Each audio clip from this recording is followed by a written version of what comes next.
Bonjour à tous. Aujourd'hui, on va parler de la supplémentation en calcium. Et vous allez voir que tout n'est pas tout blanc.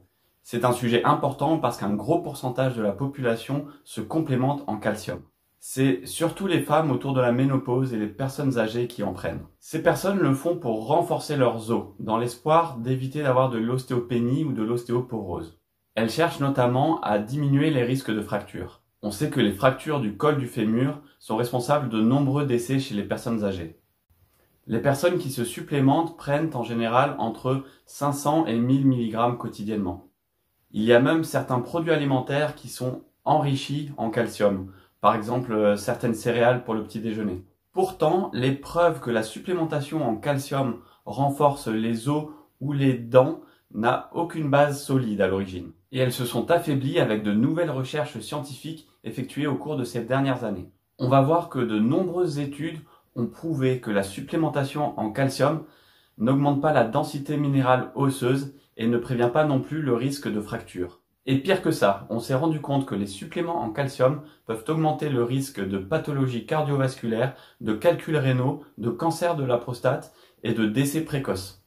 Donc déjà, la supplémentation en calcium serait inefficace. Par exemple, une étude de 2007 publiée dans l'American Journal of Clinical Nutrition a montré que les suppléments de calcium ne réduisaient pas les taux de fracture chez les femmes ménopausées et pouvaient même augmenter le risque de fracture de la hanche.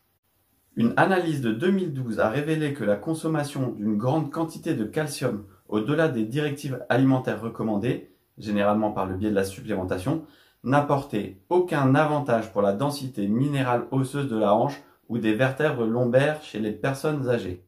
Voilà, les études qui sont sorties à ce sujet sont maintenant nombreuses. Ça peut être choquant étant donné la popularité des compléments en calcium. Si vous regardez cette vidéo, peut-être que vous-même vous en prenez, ou bien que des membres de famille ou vos proches en prennent. C'est important de leur faire passer les informations contenues dans cette vidéo, parce que non seulement c'est des dépenses inutiles, mais en plus on va voir que ça peut être dangereux. Je vais vous expliquer là où on s'est trompé dans cette histoire. On sait depuis très longtemps et c'est prouvé que le calcium lui-même est important pour la santé osseuse. De nombreuses études montrent que des apports faibles en calcium et des carences en calcium diminuent la densité minérale osseuse et augmentent le risque de fracture. Du coup, à l'époque, on a commencé à se dire qu'en apportant du calcium en supplément, on résoudrait une partie du problème. Sur le papier, ça a l'air simple et évident. En fait, les suppléments en calcium n'affectent pas le corps de la même manière que le font les aliments riches en calcium. Quand on mange des aliments qui contiennent du calcium, celui-ci est absorbé relativement lentement. En plus, avec l'alimentation, on répartit notre apport de calcium sur les différents repas. Par contre, quand on prend un complément, par exemple une gélule de calcium, on en absorbe une grande quantité d'un coup.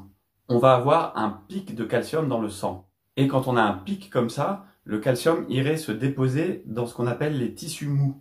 En l'occurrence, on parle de nos artères, nos organes ou nos tendons, alors qu'on aimerait que ce calcium aille dans nos os ou dans nos dents. Donc ce serait ça l'explication de pourquoi le calcium en lui-même est bon pour nous, mais pas la supplémentation en calcium. On a par exemple une étude de 2012 portant sur 24 000 hommes et femmes âgés de 35 à 64 ans, publiée dans le British Medical Journal, qui a révélé que ceux qui utilisaient des suppléments de calcium avaient un risque de crise cardiaque 139% plus élevé au cours de la période d'étude de 11 ans, tandis que l'apport alimentaire en calcium n'augmentait pas le risque. Donc vu comme ça donne pas envie d'en prendre. Une méta-analyse d'études portant sur plus de 12 000 personnes, également publiée dans le BMJ, a révélé que la supplémentation en calcium augmentait le risque de crise cardiaque de 31%, d'accident vasculaire cérébral de 20% et de décès toutes causes confondues de 9%.